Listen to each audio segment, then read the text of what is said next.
നമസ്കാരം. ടുനെറ്റ് ന്യൂസ് കാലാവസ്ഥാ വാർത്തയിലേക്ക് സ്വാഗതം. കൊടുംതണുപ്പിന്റെ പിടിയിലായി ചൈന.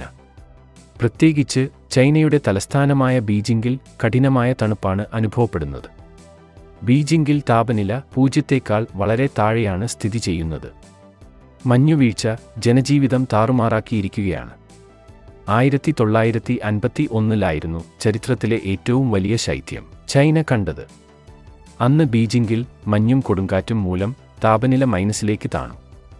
ജനജീവിതം ദുസ്സഹമാക്കിയ ശൈത്യകാലമായിരുന്നു അന്നത്തേത്. ആ ശൈത്യകാലത്തെ ഓർമ്മിപ്പിച്ചുകൊണ്ട് കഴിഞ്ഞയാഴ്ച മുതൽ ചൈനയുടെ വടക്കുകിഴക്കൻ ഭാഗങ്ങളിൽ റെക്കോർഡ് തണുപ്പാണ് അനുഭവപ്പെടുന്നത്.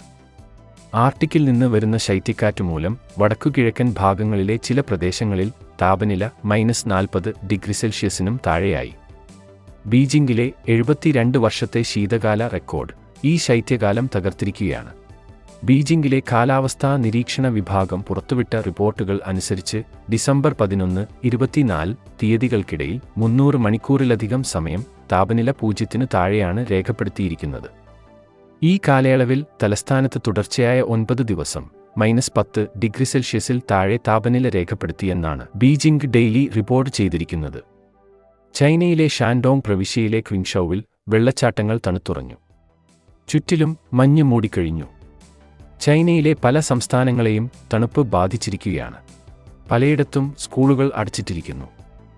ഗതാഗതം തടസ്സപ്പെടുന്ന സംഭവങ്ങൾ ദിനംപ്രതി വർദ്ധിക്കുന്നു.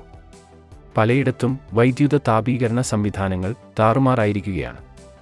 തുടർച്ചയായ ശൈത്യം ഹെനാൻ പ്രവിശ്യയിലെ ഊർജ്ജ വിതരണത്തെ തടസ്സപ്പെടുത്തുന്നതായി BBC റിപ്പോർട്ട് ചെയ്യുന്നു. കാലാവസ്ഥാ വാർത്തകൾ കൃത്യമായി ലഭിക്കാൻ ചാനൽ സബ്സ്ക്രൈബ് ചെയ്യുക. നന്ദി.